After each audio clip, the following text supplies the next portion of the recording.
It's not actually the practice that you need to perfect your pizza dough. The most important part to making pizza dough is actually really easy and simple to do. Just by measuring and thermometering your ingredients can really improve your pizza dough. So on day 1 we'll start off by making a yeast mixture to add into the dough later on. The reason we're making a separate pre-fermentation first is because this will help the dough be more levitated and healthy later on. So before we can start making the dough, we need to measure out all our ingredients correctly with a kitchen scale. And once all your ingredients are measured out correctly, you can start by mixing the water, yeast and honey all together in a large mixing bowl.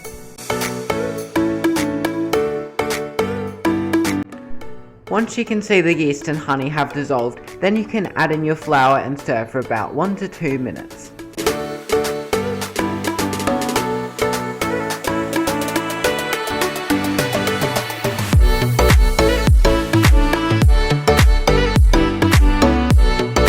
Then allow the dough to sit out for 1 hour before 24 hours in the fridge.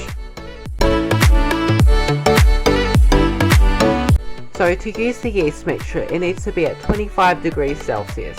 So allow the yeast to sit out for 1 hour again at room temperature.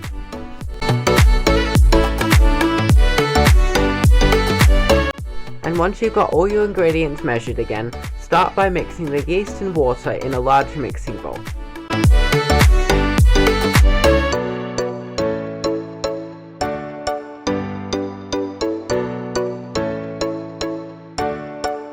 And dissolve the yeast into the water for about 1 to 2 minutes.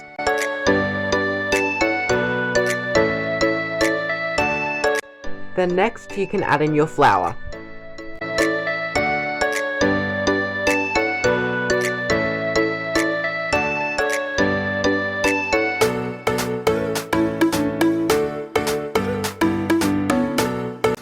Once you've mixed in your flour and you can see that it's gone, then you can add in your salt and mix that in too.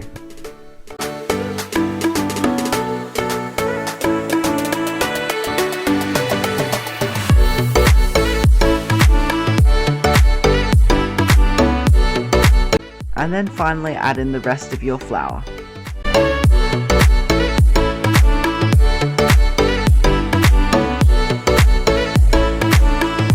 Once you can see that the dough is starting to come together, you can begin using your hands to place the dough onto the bench.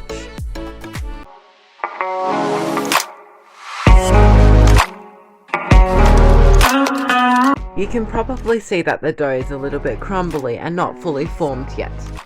It's a completely normal stage for the dough to look like this. It just needs to be kneaded now.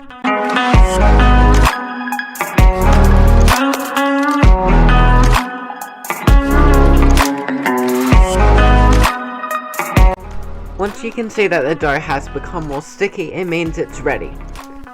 So try not to touch the dough too much more after this because we don't want to over-knead it.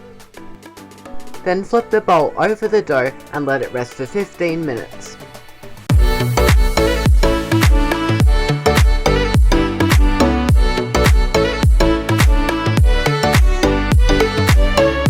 So that the dough doesn't stick to your hands, it's a good idea to have olive oil on them. So use a little bit of olive oil on the dough and your hands. Then begin to start stretching the dough and folding it. And normally I would repeat this a few times so I get a really nice and tight dough ball. Once you can see that the surface of the dough is smooth on the top, it means the dough is almost ready. Now before you put the dough back in the bowl, normally I would reglaze the dough again with olive oil so it doesn't stick to the bowl next proofing. And then the next step is to cover it with cling wrap again and set aside for 24 hours in the fridge.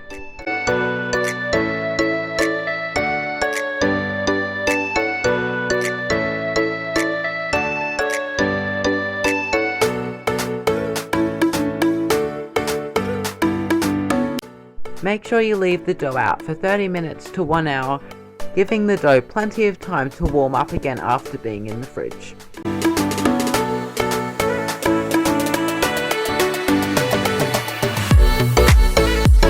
The next step is to divide up the dough. Normally I would get 9 pizzas altogether out of this recipe if you're weighing it by 280 grams each.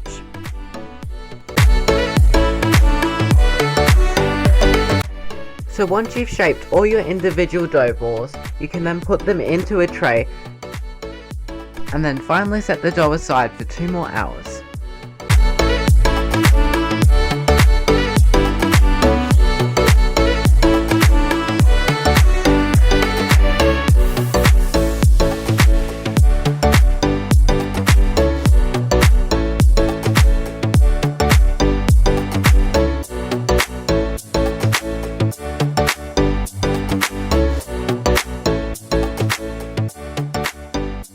So to make the pizzas, start by stretching out all the dough that you're going to use onto the bench, and then you can add on the toppings.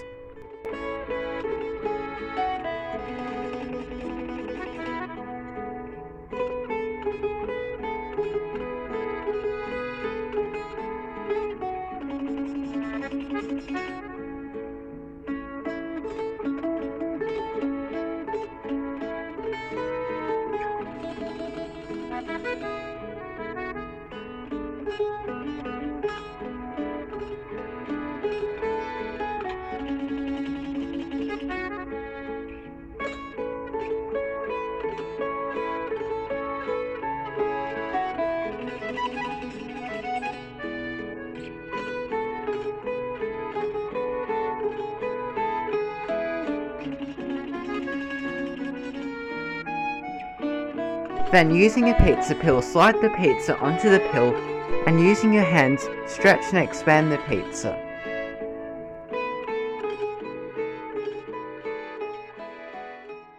Then preheat your oven for 1 hour at the highest temperature and cook the pizza for 20 to 25 minutes.